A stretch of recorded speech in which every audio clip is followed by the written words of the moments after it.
নমস্কাৰ বন্ধু বান্ধৱীসকল, কি খবৰ আপোনালোকৰ? খবৰ নিশ্চয় ভালে চাগে। মই আজি নতুন এটা ৰেচিপি আপোনালোকৰ মাজলৈ আনিছোঁ, তাকে চাওঁ বলকচোন। এয়া কেৰাহী গৰম হ'বৰ কাৰণে পাতি দিছোঁ। এয়া মই যোগাৰ কৰি থোৱা পালেং, দেখিছে নহয়। মই পালেংটো যিহেতু নেকাটো সেইকাৰণে এনেকৈ লৈছোঁ, আৰু মানুহ ঘৰত যিহেতু কম সেইটো কাৰণে মই মাছ ইমানখিনিয়ে লৈছোঁ। আপোনালোকৰ ঘৰত যদি বেছি মানুহ তেতিয়াহ'লে বেছি ল'ব পাৰে। এয়া মই তেল ঢালি দিছোঁ মাছখিনি ফ্ৰাই কৰি ল'বৰ কাৰণে আগতীয়াকৈ। এনেকৈ মই হালধিখিনি তেলতে দি লৈছোঁ মাছটো ফ্ৰাই কৰিবৰ কাৰণে। আপোনালোকে হয়তো নিদিওঁ বুলিতো পাৰিব, মই এনেকৈয়ে দি লৈছোঁ। এনেকৈ মই ফ্ৰাই কৰি লৈছোঁ মাছখিনি। এয়া এনেকৈ মাছ গোটেই দি দিছোঁ ফ্ৰাই কৰি ল'বৰ কাৰণে।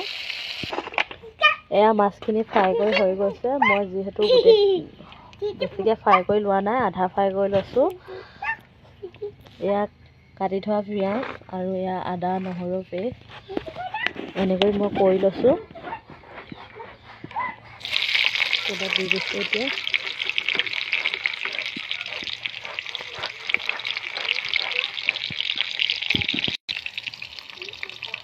এনেকৈ মই দি দিছোঁ।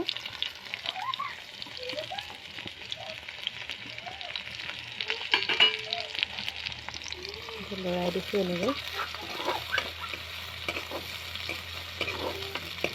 এনেকৈ লৰাই থাকিব যাতে পিঁয়াজখিনি ৰঙচুৱা কালাৰ এটা নোহোৱালৈকে আপোনালোকে এনেকৈ লৰাই থাকিব, আৰু চব্জিও নিদিব ৰঙচুৱা কালাৰ নোহোৱালৈকে। মই এনেকৈ লৰাই আছোঁ লাহে লাহে।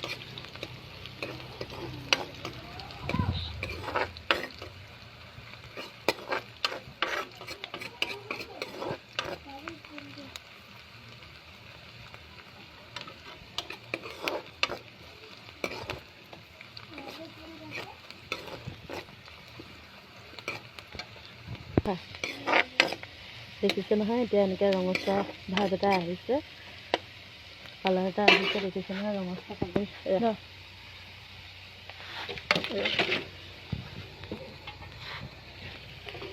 এনেকৈ ৰাখি থোৱা পালেংখিনি মই এতিয়া এনেকৈ দি দিছোঁ। দি থোৱা মই কাটি লোৱা নাই, আপোনালোকে কাটি লৈ বুলিও পাৰিব। লৰাই দিছোঁ।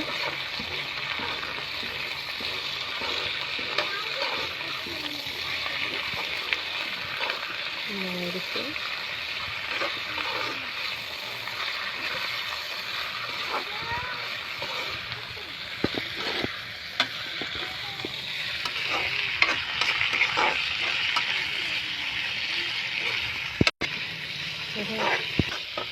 সেই কেৰাহীটো দেখি আপোনালোকে নাহাঁহিব, মই জুইত বনাইছিলোঁ যে সেইটো কাৰণে কেৰাহীটো কালাৰ এনেকুৱা হৈ গ'ল। এনেকৈ এতিয়া মই ঢাকনাখন মাৰি দিম অলপ সময়ৰ কাৰণে, নেমু পানী নিদিওঁ।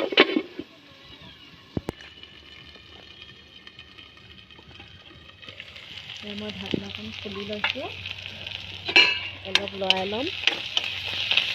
লৰাই কিনি ইয়াত পিচি থোৱা বিলাহী আছিল, মই বেছি লোৱা নাই, আপোনালোকে একেবাৰে মিহি পিছনো দি ল'ব পাৰে।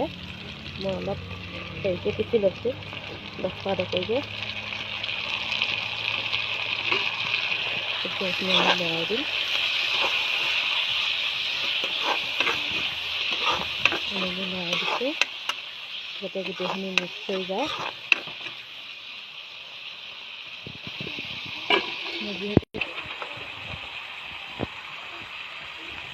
এতিয়া মই নিমখ দিছোঁ এনেকৈ সোৱাদ অনুসৰি। আপোনালোকে যিমানটো সোৱাদ লাগে সিমানটো সোৱাদত নিমখ দি ল'ব।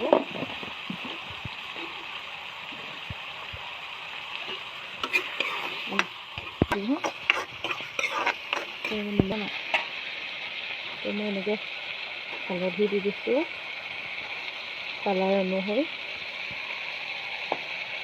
মোৰ যিহেতু ঘৰৰ হালধি সেইটো কাৰণে কমকৈ দিছোঁ।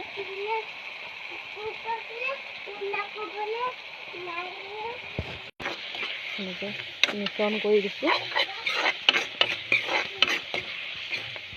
এনেকৈ 5 মিনিটমান গেছটো ল' ফ্লেমত থৈ ঢাকনাখন মাৰি দিম। 5 মিনিটৰ পাছত খুলিম। 5 মিনিটৰ পাছত মই এনেকৈ ঢাকনাখন খুলি দিছোঁ। দেখিছে নহয় বিলাহীৰ পৰা যিটো পানী ওলাইছে সেইটো ওলাই গৈছে।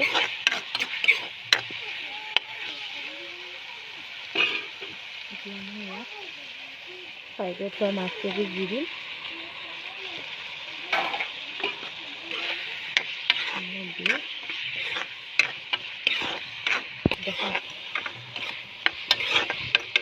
এনেকৈ লৰাই দি মেলি 5 মিনিটৰ কাৰণে আকৌ মই ঢাকনাখন মাৰি দিছোঁ। এতিয়া 5 মিনিট হোৱাৰ পাছত ঢাকনাখন এৰাই দিছোঁ, এনেকৈ লৰাই দিছোঁ। ইয়াত মই এতিয়া অলপ পানী দি দিম।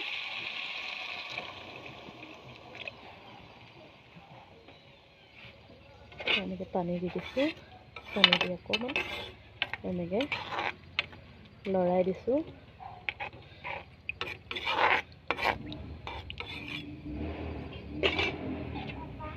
লৰাই এনেকৈ 10 মিনিটমান ঢাকি দিম।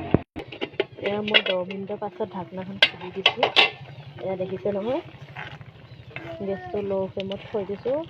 এনেকৈ ইমান ধুনীয়াকৈ উতল আহিছে, দেখিছে নহয় ইমান ধুনীয়া কালাৰ উঠিছে, দেখিছে নহয়। আপোনালোকে ৰেড চিলি ব্যৱহাৰ কৰিব পাৰিব, যিহেতু মোৰ ঘৰত কণমানি ছোৱালী এজনী আছে, সেইটো কাৰণে মই ৰেড চিলি ব্যৱহাৰ নকৰোঁ শাকত প্ৰায়, সেইটো কাৰণে মই নাই কৰা। আপোনালোকে দিব পাৰিব। মই ৰেড চিলি নিদিয়াকৈ কালাৰটো ইমান ধুনীয়া হৈছে। এতিয়া আৰু 5 মিনিটমান ঢাকনা মাৰি দিছোঁ এনেকৈ। এয়া মই 5 মিনিটৰ পাছত আকৌ ঢাকনাখন খুলি মেলি চাইছোঁ। এয়া শাকখিনি দেখিছে নহয় কিমান ধুনীয়া হৈছে।